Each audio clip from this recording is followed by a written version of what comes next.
ಎಲ್ಲರೂ ಹೇಗಿದ್ದೀರಾ? ಎಲ್ಲರೂ ಕೂಡ ಚೆನ್ನಾಗಿದ್ದೀರಾ ಅಂದ್ಕೊಂಡಿದ್ದೀನಿ. ನಾನು ಕೂಡ ಚೆನ್ನಾಗಿದ್ದೀನಿ. ಮತ್ತೆ ಇಂಪಾರ್ಟೆಂಟು ವಿಡಿಯೋದೊಂದಿಗೆ ಮತ್ತೆ ಸಿಗ್ತೀನಿ ಬೇಗನೆ ಅಂತ ಹೇಳಿದ್ದೆ. ಬಟ್ ಕಾರಣಾಂತರಗಳಿಂದ ವಿಡಿಯೋ ಮಾಡೋದಕ್ಕೆ ಆಗಲಿಲ್ಲ. ಇರ್ತಾವಲ್ವಾ ಫ್ಯಾಮಿಲಿ ವರ್ಕ್ಸು ಅದು ಇದು ಅಂತ ಹೇಳಿ. ಸೊ ಹಾಗಾಗಿ ಬ್ಯುಸಿ ಆಗಿಬಿಟ್ಟೆ. ಆದರೂ ಕೂಡ ಲೇಟ್ ಆದರೂ ಪರವಾಗಿಲ್ಲ, ಲೇಟೆಸ್ಟ್ ಆಗಿ ಒಂದು ಇಂಪಾರ್ಟೆಂಟ್ ಆಗಿರೋ ಎಲ್ರಿಗೂ ಯೂಸ್ ಆಗೋಂತಹ ಒಂದು ವಿಡಿಯೋನ ನಾನು ರೆಡಿ ಮಾಡ್ಕೊಂಬಂದಿದ್ದೀನಿ. ಏನಪ್ಪ ಅಂತ ಹೇಳಿದರೆ, ನನ್ನ ನೆಕ್ಸ್ಟ್ ವಿಡಿಯೋದಲ್ಲಿ ಕಮ್ಯುನಿಟಿ ಗೈಡ್ಲೈನ್ಸ್ ಅಂದರೆ ಏನು, ಏನೇನೆಲ್ಲ ಫಾಲೋ ಮಾಡಬೇಕು ಅಂತೇಳಿ ನಾನು ನೆಕ್ಸ್ಟ್ ವಿಡಿಯೋದಲ್ಲಿ ಹೇಳ್ತೀನಿ. ಯಾವ್ಯಾವುದೆಲ್ಲ ಚಾನಲ್ನಲ್ಲಿ ನಾವು ಅಪ್ಲೋಡ್ ಮಾಡಬಾರ್ದು ಅಂತ ಹೇಳ್ತೀನಿ ಅಂತ ಹೇಳಿದ್ದೆ. ಯಾಕಪ್ಪ ಅಂತ ಹೇಳಿದರೆ, ಪ್ರತಿಯೊಬ್ಬರು ಕೂಡ ಒಂದು ಯೂಟ್ಯೂಬ್ ಚಾನಲ್ನ ನಾವು ಮಾಡಿದ್ದೀವಿ ಅಂತ ಹೇಳಿದರೆ ತುಂಬಾ ಕಷ್ಟಪಟ್ಟು ವಿಡಿಯೋನ ಮಾಡಿರ್ತೀವಿ, ಚಾನಲ್ನ ಕ್ರಿಯೇಟ್ ಮಾಡಿರ್ತೀವಿ, ತುಂಬಾ ಶ್ರಮ ಪಟ್ಟಿರ್ತೀವಿ. ಸೊ ನಾವು ಮಾಡುವಂತಹ ಒಂದು ಚಿಕ್ಕ ಪುಟ್ಟ ಮಿಸ್ಟೇಕಿಂದ ನಮ್ಮ ಚಾನಲ್ಗೆ ಏನೆಲ್ಲ ಪ್ರಾಬ್ಲಮ್ ಆಗ್ಬೋದು ಅಂತ ಹೇಳಿ ಒಂದು ಲೀಸ್ಟೇ ಮಾಡಿಕೊಂಡು ನಿಮಗೆ ಯೂಸ್ ಆಗ್ಬೋದು ಅಂತ ಹೇಳಿ ಒಂದು ವಿಡಿಯೋ ರೆಡಿ ಮಾಡ್ಕೊಂಬಂದಿದ್ದೀನಿ. ಪ್ರತಿಯೊಬ್ಬರೂ ಕೂಡ ವಿಡಿಯೋ ಪೂರ್ತಿಯಾಗಿ ನೋಡಿ, ಸ್ಕಿಪ್ ಮಾಡಬೇಡಿ. ಸ್ಕಿಪ್ ಮಾಡಿದ್ರೆ ನಿಜವಾಗ್ಲೂ ವಿಡಿಯೋ ಅರ್ಥ ಆಗಲ್ಲ. ಹಾಗೆ ಯಾರೆಲ್ಲ ನನ್ನ ಚಾನಲ್ ಇನ್ನೂ ಸಬ್ಸ್ಕ್ರೈಬ್ ಮಾಡ್ಕೊಂಡಿಲ್ವಲ್ಲ, ಸಬ್ಸ್ಕ್ರೈಬ್ ಮಾಡಿಕೊಂಡು ಬೆಲ್ ಐಕಾನ್ ಪ್ರೆಸ್ ಮಾಡಿ. ಯಾಕೆಂದರೆ ನೆಕ್ಸ್ಟು ಹೇಳುವಂತಹ ಒಂದು ಇಂಪಾರ್ಟೆಂಟ್ ವೀಡಿಯೋಸು ನಿಮಗೆ ನೋಟಿಫಿಕೇಷನ್ ಬರುತ್ತೆ ಅಂತ ಹೇಳಿ.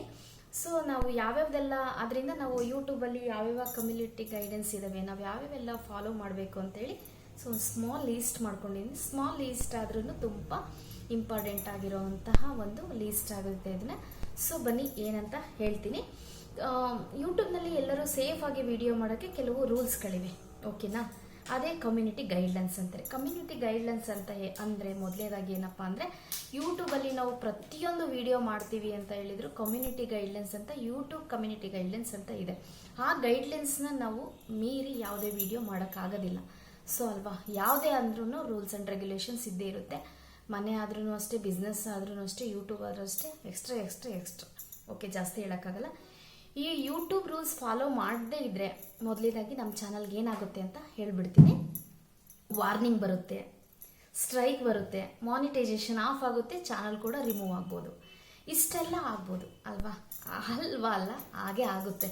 ಏಕೆಂದರೆ ನಾವು ಕಮ್ಯುನಿಟಿ ಗೈಡ್ಲೈನ್ಸ್ ಫಾಲೋ ಮಾಡಲಿಲ್ಲ ಅಂತ ಹೇಳಿದರೆ ಇಷ್ಟೆಲ್ಲ ಆಗೋ ಸಾಧ್ಯತೆ ಅಂತ ಅಲ್ಲ, ಖಂಡಿತ ಇಷ್ಟೆಲ್ಲ ಹಾಗೆ ಆಗುತ್ತೆ. ಹಂಗಾದರೆ ಯಾವ ತಪ್ಪನ್ನು ಮಾಡಬಾರ್ದು ಅಂತೇಳಿ ನಾನು ಹೇಳ್ತೀನಿ, ಒಂದೊಂದಾಗಿ ಹೇಳ್ತೀನಿ. ಹಾಗೆ ಕೂಡ ಅದಕ್ಕೆ ಸ್ವಲ್ಪ ಸ್ಮಾಲಾಗಿ ನನಗೆ ತಿಳಿದ ಮಟ್ಟಿಗೆ ನಾನು ಅದಕ್ಕೆ ಎಕ್ಸ್ಪ್ಲೈನ್ ಕೂಡ ಕೊಡ್ತೀನಿ, ಓಕೆನಾ? ಎಲ್ಲೂ ಸ್ಕಿಪ್ ಮಾಡಬೇಡಿ. ಆದರೆ ಪಾಯಿಂಟ್ ಮಾಡಿಟ್ಕೊಳ್ಳಿ, ಇಲ್ಲಾಂದರೆ ವಿಡಿಯೋ ಸೇವ್ ಮಾಡಿಟ್ಕೊಳ್ಳಿ, ಇಲ್ಲ ಶೇರ್ ಮಾಡಿಟ್ಕೊಳ್ಳಿ, ಓಕೆನಾ? ಯಾರನ್ನಾದರೂ ಅಪಮಾನ ಮಾಡುವಂತಹ ಬ್ಯಾಡ್ ವರ್ಡ್ಸ್ ಯೂಸ್ ಮಾಡಿ ವಿಡಿಯೋನ ನಾವು ಮಾಡಬಾರ್ದು, ಓಕೆನಾ?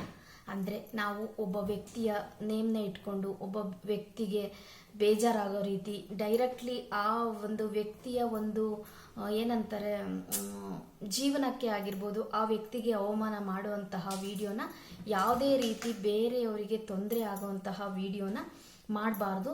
ನಾವು ಮಾತನಾಡೋ ರೀತಿ ಹೇಗಿರಬೇಕಪ್ಪ ಅಂತ ಹೇಳಿದರೆ ಬೇರೆಯವರಿಗೆ ಬೇಜಾರಾಗಬಾರ್ದು, ಆ ರೀತಿ ವಿಡಿಯೋಗಳನ್ನೇ ನಾವು ಮಾಡಬೇಕು. ಸೊ ಅದನ್ನು ಕೂಡ ಈ ಕಮ್ಯುನಿಟಿ ಗೈಡ್ಲೈನ್ಸಲ್ಲಿ ಇದೆ, ಓಕೆ? ಕಾಪಿರೈಟ್ ಕಂಟೆಂಟ್ ನೆಕ್ಸ್ಟ್ ಬಂದುಬಿಟ್ಟು ಕಾಪಿರೈಟ್ ಕಂಟೆಂಟ್ನ ನಾವು ಯೂಸ್ ಮಾಡಬಾರ್ದು. ಬೇರೆಯವ್ರ ವಿಡಿಯೋ ಆಗಲಿ, ಸಾಂಗ್ ಆಗಲಿ, ಮೂವಿಯ ಕ್ಲಿಪ್ಸ್ ಆಗಲಿ ಪರ್ಮಿಷನ್ ಇಲ್ಲದೇ ನಾವು ಯೂಸ್ ಮಾಡಬಾರ್ದು. ಕೆಲವೊಂದು ನಾವು ಶಾರ್ಟ್ಸ್ನೇ ಆಗಲಿ, ವಿಡಿಯೋನೇ ಆಗಲಿ ಅಪ್ಲೋಡ್ ಮಾಡಿದಾಗ ಮ್ಯೂಸಿಕ್ ಏನಾದರೂ ನಾವು ಆ್ಯಡ್ ಮಾಡ್ಕೊಂಡಿದ್ವಿ ಅಂತ ಹೇಳಿದರೆ ನಾವು ಅಪ್ಲೋಡ್ ಮಾಡಿ ತಕ್ಷಣ ಬರ್ಬೋದು. ಇಲ್ಲ ಅಂತ ಹೇಳಿದರೆ 1 or 2 ಡೇಸಲ್ಲಿ ನಾವು OTT ಸ್ಟುಡಿಯೋದಲ್ಲಿ ಚೆಕ್ ಮಾಡಿದಾಗ ಕಾಪಿರೈಟ್ ಅಂತ ಬರುತ್ತೆ. ಸೊ ಅದು ಅವರು ಹೇಳಿರ್ತಾರೆ, ರಿಮೂವ್ ಮಾಡಿ ಕಾಪಿರೈಟು, ಇಲ್ಲಾಂದರೆ ಫ್ಯೂಚರಲ್ಲಿ ಪ್ರಾಬ್ಲಮ್ ಆಗಬಾರ್ದು, ಏಕೆಂದರೆ ನೀವು ವಿತ್ ಪರ್ಮಿಷನ್ನಿಂದ ತೊಗೊಂಡಿಲ್ಲ ಅಂತಲೂ ಕೂಡ ಹೇಳಿರ್ತಾರೆ. ಸೊ ಆವಾಗಾದ್ರೂ ಕೂಡ ನಾವು ಕಾಪಿರೈಟು ರಿಮೂವ್ ಮಾಡಲಿಲ್ಲ ಅಂದರೆ ಫ್ಯೂಚರಲ್ಲಿ ಪ್ರಾಬ್ಲಮ್ ಆಗ್ಬೋದು ಚಾನಲ್ಗೆ. ಅದನ್ನು ಕೂಡ ನಾವು ಫಾಲೋ ಮಾಡಬೇಕು ಅಂತೇಳಿ ಯೂಟ್ಯೂಬ್ ಕಮ್ಯುನಿಟಿ ಗೈಡ್ಲೈನ್ಸಲ್ಲಿ ಹೇಳಿದ್ದಾರೆ, ಓಕೆ? ಫೇಕ್ ಇನ್ಫಾರ್ಮೇಷನ್ ಅಂದರೆ ಸುಳ್ಳು ನ್ಯೂಸು, ಫೇಕ್ ತಮ್ಮೇಲ್ಸು ನಾವು ಹಾಕಬಾರ್ದು. ಇದರಲ್ಲಿ ಕಾಪಿ ಸ್ಟ್ರೈಕ್ ಬರುತ್ತೆ. ಏನಪ್ಪ ಅಂದರೆ ಸುಳ್ಳು ನ್ಯೂಸು ಅಂದರೆ ಯಾರೂ ಸತ್ತಿರಲ್ಲ, ಸೊ ಸತ್ತಿರು ಅಂತ ಹೇಳೋದು, ಯಾರಿಗೂ ಏನೂ ಆಗಿರಲ್ಲ, ಯಾರಿಗೂ ಏನೋ ಆಗಿದೆ ಅಂತ ಹೇಳೋದು. ಟೋಟಲಿ ಅಲ್ಲಿ ನಾವು ಒಂದು ತಮ್ಮೇಲ್ ಹಾಕಿರ್ತೀವಿ, ಓಕೆನಾ? ಆ ತಮ್ಮೇಲಿಗೆ ತಕ್ಕಂಗೆ ನಾವು ವಿಡಿಯೋನ ಮಾಡಬೇಕು. ಅದು ಬಿಟ್ಟು ತಮ್ಮೇಲಲ್ಲಿ ಯಾರೋ ಸತ್ತಿದ್ದಾರೆ ಅಂತ ತಮ್ಮೇಲಲ್ಲಿ ಹಾಕಿಬಿಟ್ಟು ಯೂಟ್ಯೂಬಲ್ಲಿ ಬಂದುಬಿಟ್ಟು ಅವ್ರಿಗೆ ಹುಷಾರಿಲ್ಲ ಅಂತ ಹೇಳೋದು, ಸೊ ಸತ್ತೇ ಇಲ್ಲ, ಸುಮ್ಮನೆ ತಮಾಷೆಗೆ ನನ್ನ ತಮ್ಮೇಲೆ ಹಾಕಿದೆ ಅಂತ ಹೇಳೋದು, ಈ ರೀತಿ ಮಿಸ್ಟೇಕ್ಸ್ನೆಲ್ಲ ಮಾಡಬಾರ್ದು. ಸುಳ್ಳು ಇನ್ಫಾರ್ಮೇಷನ್ ಕೊಟ್ಟು ವಿಡಿಯೋ ಮಾಡಬಾರ್ದು ಅಲ್ವಾ? ಇನ್ನು ಡೇಂಜರಸ್ ಕಂಟೆಂಟ್ ಅಂದರೆ ಏನಂತ ಹೇಳಿರ್ಬೋದು, ಚಾಲೆಂಜಸ್, ಪ್ರಮೋಟ್ ಚಾಲೆಂಜ್. ಕೆಲವೊಬ್ರು ಸ್ವಲ್ಪ ದಿನ ಈ ಚಿಪ್ಸ್, ಅದೇನೋ ಹಾಟ್ ಚಿಪ್ಸ್ ತಿನ್ನೋದನ್ನ ವಿಡಿಯೋ ಮಾಡಿದ್ರು.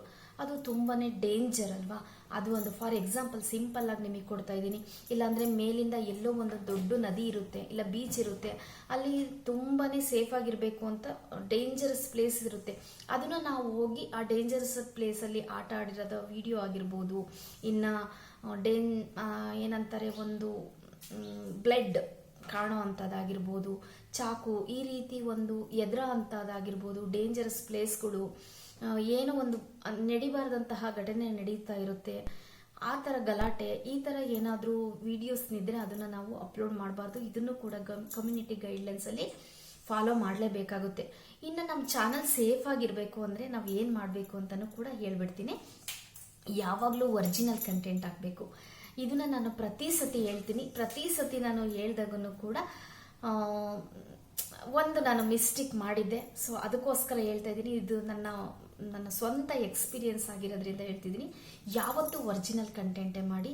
ಸೊ ನನ್ನ ಲಕ್ಕು ಪ್ರತಿಯೊಂದು ವಿಡಿಯೋ ಒರಿಜಿನಲ್ ಕಂಟೆಂಟ್ ಇರೋದ್ರಿಂದ ಅದು ಒಂದು ವಿಡಿಯೋ ಮಿಸ್ಟೇಕಿಂದ ಅದು ಚಾನಲ್ ಡಿಮಾನಿಟೈಸೇಷನ್ ಆಗಿದ್ದು ಮಾನಿಟೈಸೇಷನ್ ಆಯಿತು, ನನ್ನ ಚಾನಲ್ ಸೇಫ್ ಆಯಿತು.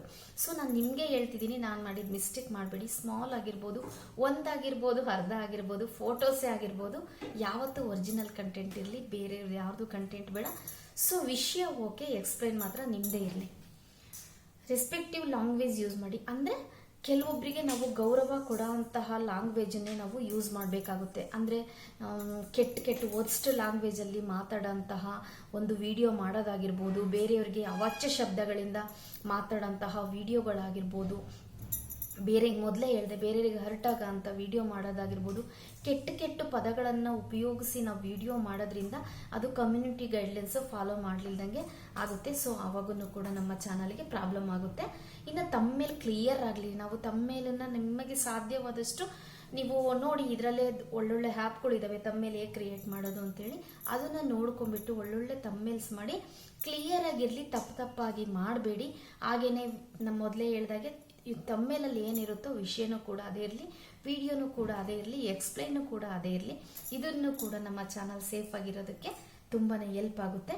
ಮಿಸ್ ಟೈಟಲ್ ಅಂದರೆ ಟೈಟಲನ್ನು ನಾವು ಚೆನ್ನಾಗಿ ಕೊಡಬೇಕು. ನಾವಿಲ್ಲಿ ಕುಕ್ಕಿಂಗ್ ಮಾಡಿರ್ತೀವಿ ಅಲ್ವಾ, ನಾನು ಅಲ್ಲೇನೋ ಮೋಟಿವೇಶನ್ ಇದ್ದು ಟೈಟಲ್ ಹಾಕಬಾರ್ದು. ಇನ್ನು ಮೋಟಿವೇಶನ್ ಬಗ್ಗೆ ಹೇಳಿರ್ತೀನಿ, ಕುಕ್ಕಿಂಗ್ ಟೈಟಲ್ ಹಾಕಬಾರ್ದು.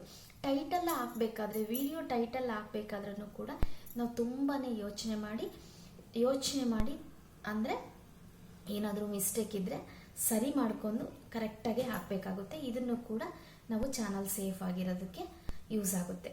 ಡೈಲಿ ಅಂದರೆ ಕನ್ಸಿಸ್ಟೆನ್ಸಿ ಮೇಂಟೈನ್ ಮಾಡಬೇಕು. ಅದನ್ನು ಹೇಳೋದಕ್ಕಿಂತ ಮೊದಲು ನಾನನ್ನು ತಪ್ಪು ಸರಿ ಮಾಡ್ಕೋಬೇಕು ಅಂತೇಳಿ ನಾನು ಅಂದ್ಕೊಂಡಿದ್ದೀನಿ. ಸೊ ಹಾಗಾಗಿ ನನಗೆ ನಾನೇ ಚಾಲೆಂಜ್ ತೊಗೊಂಡಿದ್ದೀನಿ. ಅನ್ಕೋತೀವಿ ಮಾಡಬೇಕು ಅಂತೇಳಿ, ಸೊ ಸಮ್ ವ್ಯೂಸ್ ಬರಲ್ಲ ಅಂತ ಇರಬಹುದು, ಇನ್ನು ಏನೋ ಕಮಿಟ್ಮೆಂಟ್ಸಿಂದ ಇರ್ಬೋದು, ವರ್ಕಿನ್ ಪ್ರೆಸರಿಂದ ಇರ್ಬೋದು, ಏನೋ ಸಮ್ ರೀಸನ್ ಏನೇ ಆಗಿರಲಿ ಅದು, ಬಟ್ ಅದನ್ನು ನಾವು ಕರ್ತವ್ಯ ಅಂತ ತಗೊಂಡು ಕನ್ಸಿಸ್ಟೆನ್ಸಿ ಮೇಂಟೈನ್ ಮಾಡಲೇಬೇಕಾಗುತ್ತೆ. ಸುಮಾರಷ್ಟು ಸತಿ ನಾನು ಮಾಡಿದ್ದೀನಿ. ನಾನು 3 months ಬಿಟ್ಟಿದ್ದು ಕೂಡ ಅದೇ ಪ್ರಾಬ್ಲಮ್ಗೆ. ಯಾಕೆ ಅಂತ ಹೇಳಿದರೆ, ಸೊ ಚಾನಲ್ ಇದರಿಂದ ಅದು 3 month ಗ್ಯಾಪ್ ಆಯಿತು. ಈಗ ಮತ್ತೆ ಸರಿ ಮಾಡಿಕೊಂಡೆ, ಬಟ್ ಮತ್ತೇನೋ ಇಶ್ಯೂ ಇಂದ ಬಂದಿದೆ. ಬಟ್ ಸೊ ಅದನ್ನು ನಾನು ಪ್ರಾಬ್ಲಮ್ ಆಗಬಾರ್ದು ಅಂತೇಳಿ ಇನ್ಮೇಲೆ ಕನ್ಸಿಸ್ಟೆನ್ಸಿಯಾಗಿ ವಿಡಿಯೋ ಹಾಕಬೇಕು ಅಂತ ಹೇಳಿ ನಾನು ಡಿಸೈಡ್ ಮಾಡಿಕೊಂಡು ವಿಡಿಯೋನ ಸ್ಟಾರ್ಟ್ ಮಾಡ್ತಾ ಇದ್ದೀನಿ. ಕನ್ಸಿಸ್ಟೆಂಟಿ ಮೇಂಟೈನ್ ಮಾಡಿ. ಯಾಕೆಂದರೆ ನಮ್ಮ ಯೂಟ್ಯೂಬ್ ಚಾನಲ್ ಗ್ರೋ ಆಗಬೇಕು ಅಂದರೆ ಮೇಯ್ನಾಗಿ ನಾವು ಯಾವಾಗಲೂ ನಿರತರಾಗಿರಬೇಕು. ನಿಮಗೆ 1 ಡೇಗೆ ಒಂದು ವಿಡಿಯೋ ಆಗುತ್ತೋ, 2 ಡೇಗೆ ಆಗುತ್ತೋ, ದಿನಕ್ಕೆ 3-4 ಆಗುತ್ತೋ, ಅದು ನಿಮ್ಮ ಪರ್ಸ್ನಲ್. ಬಟ್ ನಾವು ಯಾವಾಗಲೂ ಒಂದು ಫಿಕ್ಸ್ ಟೈಮಲ್ಲಿ, ಫಿಕ್ಸ್ ಡೇಗೆ, 2 ಡೇಸ್ಗಾದರೆ 2 ಡೇಸ್ ಒಟ್ಟು ಯೂಟ್ಯೂಬ್ಗೆ ವಿಡಿಯೋ ಹಾಕ್ತಾ ಇರಬೇಕು. ಕನ್ಸಿಸ್ಟೆನ್ಸಿ ತುಂಬಾ ಇಂಪಾರ್ಟೆಂಟ್ ಆಗುತ್ತೆ. ಆಡಿಯನ್ಸ್ ಜೊತೆ ತುಂಬ ಒಳ್ಳೆ ಬಿಹೇವಿಯರ್ ಇರಬೇಕು. ಇದು ಮೇಯ್ನಾಗಿ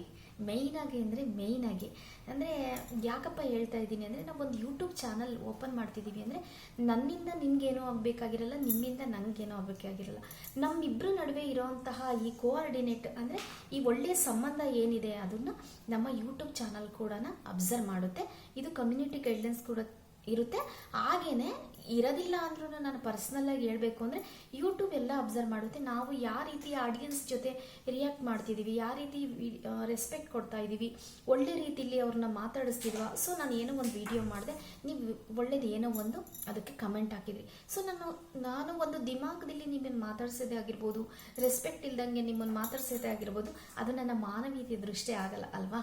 ಸೊ ನೀವು ನನ್ನ ವಿಡಿಯೋಗೆ ಟೈಮ್ ಕೊಟ್ಟು ನನ್ನ ವಿಡಿಯೋ ನೋಡಿ, ನನ್ನ ಚಾನಲ್ ನೋಡಿ ಸಪೋರ್ಟ್ ಮಾಡ್ತಿದ್ದೀರಾ ಅಂದರೆ ನನ್ನ ಕಡೆಯಿಂದನೂ ಕೂಡ ನಿಮಗೆ ಅಷ್ಟೇ ಗೌರವ ಸಿಗಬೇಕು ಅಲ್ವಾ. ಸೊ ನಿಮಗೆ ನನ್ನ ಒಂದು ಯೂಟ್ಯೂಬ್ ಚಾನಲಿಂದ ಆಗಿರ್ಬೋದು, ವಿಡಿಯೋದಿಂದ ಆಗಿರ್ಬೋದು, ಏನೋ ಒಂದು ಇನ್ಫಾರ್ಮೇಟಿವ್ ವಿಡಿಯೋ ಸಿಗ್ತಾ ಇದೆ, ಇನ್ಫಾರ್ಮೇಷನ್ ಸಿಗ್ತಾ ಇದೆ ಅಂದರೆ ನಿಮ್ಮಿಂದನೂ ಕೂಡ ನಾನು ಅಷ್ಟೇ ಗೌರವನ ಎಕ್ಸ್ಪೆಕ್ಟ್ ಮಾಡ್ತೀನಿ ಅಲ್ವಾ. ಇದೇ ರೀತಿಯೇ ನಾನು ಸ್ಮಾಲ್ ಆಗಿ ಒಂದು ಎಕ್ಸಾಂಪಲ್ ಕೊಟ್ಟಿದ್ದು, ಪ್ರತಿಯೊಬ್ಬರೂ ಕೂಡ ಒಂದು ಯೂಟ್ಯೂಬ್ ಯೂಸ್ ಮಾಡ್ತಿದ್ದೀವಿ ಅಂದರೆ ಪ್ರತಿಯೊಬ್ಬರಿಗೂ ವ್ಯಕ್ತಿಗೂ ಅವ್ರದ್ದೇ ಆದಂತಹ ಒಂದು ರೆಸ್ಪೆಕ್ಟ್ ಇರುತ್ತೆ, ಅವ್ರದ್ದೇ ಆದಂತಹ ಒಂದು ಗೌರವ ಇರುತ್ತೆ. ಆ ಗೌರವನ ಕೊಡೋದ್ರ ಜೊತೆಗೆ ನಾವು ತಗೋಬೇಕು ಅಂತಲೂ ಕೂಡ ಹೇಳ್ಬೋದು. ಇವನ್ನೆಲ್ಲನೂ ನಾವು ಫಾಲೋ ಮಾಡಿದರೆ ನಮ್ಮ ಚಾನಲ್ ಸಿಕ್ಕಾಪಟ್ಟೆ ಗ್ರೋ ಆಗುತ್ತೆ. ಸೊ ಗ್ರೋ ಆಗುತ್ತೆ ಅಂತ ಹೇಳಿದ್ದು ನಾನು 2-3 ವಿಡಿಯೋ ಮಾಡಿದೆ, ಸೊ ಗ್ರೋ ಆಗಲಿಲ್ಲ ಅಂತ ಯಾರು ಡಿಸಪಾಯಿಂಟ್ ಆಗಿಬಿಡಿ. ನಾವು ಪುಟ್ಟ ಯೂಟ್ಯೂಬರ್ಸು, ಓಕೆನಾ. ನಾವಿನ್ನೂ ಪುಟ್ಟ ಹೆಜ್ಜೆ ಇಡ್ತಾ ಇದ್ದೀವಿ. ನಾವಿನ್ನೂ ದೊಡ್ಡ ಯೂಟ್ಯೂಬರ್ಸ್ ಆಗಬೇಕು, ಯೂಟ್ಯೂಬಲ್ಲಿ ಅಚೀವ್ ಮಾಡಬೇಕು ಅಂದರೆ ತುಂಬಾ ಟೈಮ್ ತೊಗೊಳುತ್ತೆ. ನಾವು ತಾಳ್ಮೆಯಿಂದ ಮಾಡಬೇಕು. ನಾನು ಆಲ್ರೆಡಿ 1.5 ಇಯರ್ ಮೇಲೆ ಆಯಿತು ಯೂಟ್ಯೂಬ್ ಜರ್ನಿ ಸ್ಟಾರ್ಟ್ ಮಾಡಿ. ಇನ್ನು ಪುಟ್ಟ ಯೂಟ್ಯೂಬರ್ಸೇ. ಒಂದು ಸ್ವಲ್ಪ ಟೈಮ್ ನಮಗೂ ಒಂದು ದೊಡ್ಡ ಯೂಟ್ಯೂಬರ್ಸ್ ಆಗಬೇಕು ಅನ್ನೋ ಒಂದು ಆಸೆ ಇಟ್ಕೊಂಡು, ಒಂದು ಗೋಲ್ ಇಟ್ಕೊಂಡು, ಅದಕ್ಕೆ ತಕ್ಕಂತಹ ಒಂದು ವರ್ಕ್ ಮಾಡ್ಕೋತಾ ನಾವು ಯೂಟ್ಯೂಬ್ ಜರ್ನಿನ ಮಾಡಬೇಕಾಗುತ್ತೆ. ಸೊ ಇಷ್ಟನ್ನ ನಾವು ಮಾಡಬೇಕು. ಸೊ ಈಸಿ ಅಲ್ಲ, ಒಂದು ಯೂಟ್ಯೂಬ್ ಚಾನಲನ್ನು ನಾವು ಸ್ಟಾರ್ಟ್ ಮಾಡಿದ್ದೀವಿ, ಅದನ್ನು ನಡೆಸ್ಕೊಂಡು ಹೋಗ್ತಿದ್ದೀವಿ ಅಂದರೆ ಅದು ಅಷ್ಟು ಸುಲಭದ ಮಾತಲ್ಲ. ಸೊ ಹಾಗಾಗಿ ಅದ್ರ ಹಿಂದೆ ತುಂಬಾ ಹಾರ್ಡ್ ವರ್ಕ್ ಇರುತ್ತೆ.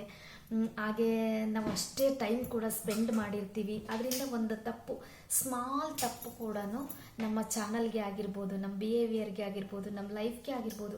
ಸೊ ಲೈಫ್ಗೆ ಈಗಪ್ಪ ರಿಲೇಟಿವ್ ಆಗುತ್ತೆ ಅಂದರೆ ಒಂದು 4-5 ವಿಡಿಯೋ ಮಾಡಿದ್ವಿ ಬಿಟ್ವಿ ಅಂದರೆ ಮಿನಿಮಮ್ ಒಂದು 10 ಮೆಂಬರ್ಸಿಗಾದ್ರೂ ನಾವು ಐಡೆಂಟಿಫೈ ಆಗಿರ್ತೀವಿ. ಇವತ್ತಲ್ಲ ನಾಳೆ ಎಲ್ಲ ಸಿಕ್ಕಾಗ ನಾವು ಒಂಥರ ವರ್ಸ್ಟಾಗಿ ಮಾಡೋದು, ಏನೋ ಪ್ರಾಬ್ಲಮ್ ಥರ ಆಗಿ ಬೇರೆಯವ್ರಿಗೆ ಏನೋ ಒಂಥರ ಅಸಹ್ಯ ಅನ್ನಿಸೋ ಥರ ವಿಡಿಯೋ ಮಾಡಿದರೆ ಸೊ ನಾಳೆ ಅವರು ನಮ್ಮ ಐಡೆಂಟಿಫೈ ಮಾಡಿ ನಮ್ಮ ಗೌರವದ ಮೇಲೆ ಇದು ಪ್ರಭಾವ ಬೀರುತ್ತೆ. ಹಾಗಾಗಿ ನಾನು ಹೇಳ್ತಿದ್ದೀನಿ, ಇಷ್ಟೆಲ್ಲ ಕಮ್ಯುನಿಟಿ ಗೈಡ್ಲೈನ್ಸ್ ಇರುತ್ತೆ, ಸೊ ಫಾಲೋ ಮಾಡಬೇಕು. ಇನ್ನೂ ಬ್ರೀಫಾಗಿ ತುಂಬ ಇದ್ದಾವೆ. ನಾವು ಯೂಟ್ಯೂಬಲ್ಲಿ ತುಂಬಾ ತಿಳ್ಕೊಳ್ಳೋದಿದೆ. ನಾನು ತಿಳ್ಕೊಂಡದ್ದನ್ನು ಸ್ವಲ್ಪ ಪಾಯಿಂಟ್ಸ್ ಮಾಡಿ ನಿಮಗೆ ಹೇಳಿದೆ ಅಷ್ಟೇ. ಇನ್ನೂ ಇನ್ಫಾರ್ಮೇಟಿವ್ ವಿಡಿಯೋ ಮತ್ತೆ ಮಾಡ್ತಾನೆ ಇರ್ತೀನಿ. ಯೂಟ್ಯೂಬ್ಗಾಗಿರ್ಬೋದು, ಲೈಫ್ಗಾಗಿರ್ಬೋದು, ಹೆಲ್ತ್ಗಾಗಿರ್ಬೋದು, ಪ್ರತಿಯೊಂದು ನಾನು ತುಂಬಾ ಮಿಕ್ಸ್ ಕಂಟೆಂಟ್ ಆಗಿರೋದ್ರಿಂದ ನನ್ನ ಚಾನಲ್ ನನ್ನ ಕೈಯಲ್ಲಿ ಎಷ್ಟು ಸಾಧ್ಯ ಆಗುತ್ತೋ ಅಷ್ಟು ಒಳ್ಳೊಳ್ಳೆ ಕಂಟೆಂಟನ್ನು ನಿಮಗೆ ಕೊಡೋದಕ್ಕೆ ನಾನು ಆದಷ್ಟು ಪ್ರಯತ್ನ ಮಾಡ್ತೀನಿ. ಎಲ್ಲ ವಿಡಿಯೋ ನೋಡಿ ಸಪೋರ್ಟ್ ಮಾಡಿ. ಹಾಗೆಯೇ ಈ ವಿಡಿಯೋ ನಿಮ್ಗೇನು ಅನ್ನಿಸ್ತು, ಪರ್ಸ್ನಲಿ ಏನು ಅನ್ನಿಸ್ತು ಅಂತೇಳಿ ಕಮೆಂಟ್ ಬಾಕ್ಸ್ ಆನ್ ಆಗಿರುತ್ತೆ. ಕಮೆಂಟ್ ಬಾಕ್ಸಲ್ಲಿ ಕಮೆಂಟ್ ಹಾಕಿ. ಇಷ್ಟ ಆಯಿತು ಅಂದರೆ ಯಾರಾದರೂ ನಿಮ್ಮ ಫ್ರೆಂಡ್ ಸರ್ಕಲಲ್ಲಿ ಯೂಸ್ ಆಗ್ಬೋದು ಅವರಿಗೆ ಅಂದರೆ ಶೇರ್ ಮಾಡಿ. ಹಾಗೆ ಲೈಕ್ ಕೂಡ ಮಾಡೋದನ್ನು ಮರಿಬೇಡಿ. ನಿಮ್ಮ ಒಂದು ಲೈಕ್ ನಮಗೆ ತುಂಬ ಅಮೂಲ್ಯವಾಗಿರುತ್ತೆ.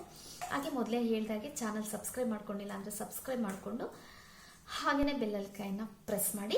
ಸೊ ಇನ್ನೊಂದು ಇನ್ಫಾರ್ಮೇಟಿವ್ ವಿಡಿಯೋದೊಂದಿಗೆ ಮತ್ತೆ ಸಿಗೋಣ ಅಂತ ಹೇಳ್ತಾ ಇವತ್ತಿಗೆ ಈ ವಿಡಿಯೋನ ಮುಗಿಸ್ತಾ ಇದ್ದೀನಿ. ಇಷ್ಟೊತ್ತು ಸಮಾಧಾನವಾಗಿ ನಾನು ವಿಡಿಯೋ ನೋಡಿದ್ದಕ್ಕೆ ಥ್ಯಾಂಕ್ ಯು ಸೋ ಮಚ್. ಹಾಗೆ ಪ್ರೀವಿಯಸ್ ವಿಡಿಯೋದಲ್ಲಿ ಒಂದು 3 ವಿಡಿಯೋ ಹಾಕಿದ್ದೆ, ಸುಮಾರಷ್ಟು ಜನಕ್ಕೆ ಯೂಸ್ ಆಗಿದೆ ಅನ್ಕೊತೀನಿ. ಯಾಕೆಂದರೆ ಅವರಿಂದ ಕೆಲವೊಬ್ಬರು ಕಮೆಂಟ್ಸಿಂದ ಒಳ್ಳೊಳ್ಳೆ ರೆಸ್ಪಾನ್ಸಿಬಿಲಿಟಿ, ಒಳ್ಳೆ ರೆಸ್ಪೆಕ್ಟ್ ಬರ್ತಾ ಇದೆ. ಸೊ ಹಾಗಾಗಿ ಎಲ್ರಿಗೂ ಥ್ಯಾಂಕ್ ಯು ಹೇಳ್ತಾ ಇವತ್ತಿನ ಈ ವಿಡಿಯೋ ಮುಗಿಸ್ತಾ ಇದ್ದೀನಿ. ಮತ್ತೊಂದು ವಿಡಿಯೋದಲ್ಲಿ ಮತ್ತೆ ಸಿಗ್ತೀನಿ ಅಂತ ಹೇಳ್ತಾ ಬಾಯ್.